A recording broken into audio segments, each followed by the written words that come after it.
Clarence Thomas becomes the second longest-serving justice in Supreme Court history. Add AP News as your preferred source to see more of our stories on Google. Add AP News on Google. Add AP News as your preferred source to see more of our stories on Google. Share Washington app.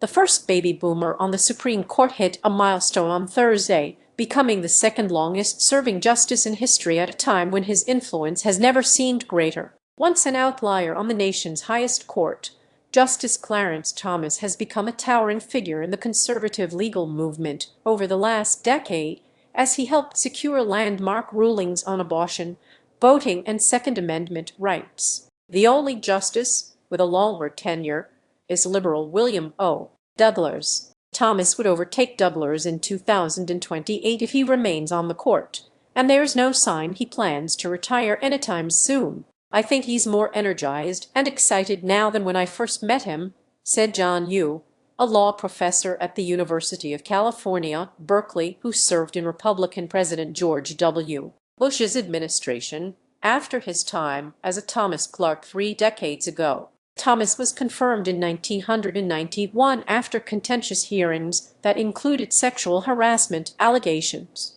More recently, his acceptance of luxury trips has raised a storm of ethics questions. He's nevertheless gone from near silence at oral arguments to asking the first questions and penning a landmark ruling expanding Second Amendment rights. Following the appointment of 3 conservative justices by Republican President Donald Trump, Thomas is now the most senior member of a supermajority that's also overturned abortion as a constitutional right, ended affirmative action in college admissions, and sharply limited the Voting Rights Act. Read more. The court has radically moved in his direction over the course of his time on the court, said Stanford University law professor Pamela Karlan. Thomas' seniority means he can decide who writes an opinion if he's part of a majority that doesn't include Chief Justice John Roberts, a factor that can nudge other votes behind closed doors, Karlan said.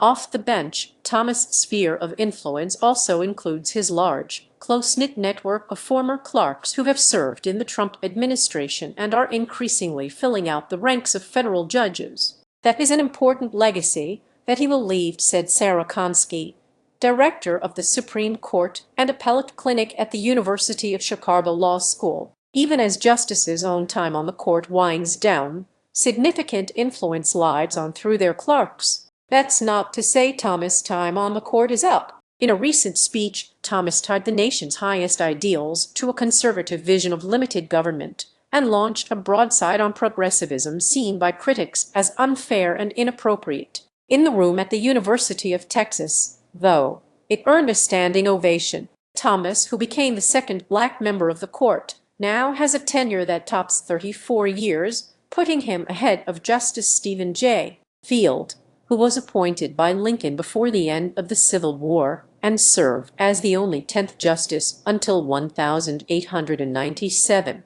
For Thomas, 77, it's a long way from the hearings at which his nomination by Republican President George H.W. Bush was nearly derailed by allegations that he had sexually harassed Anita Hill, a charge he forcefully denied.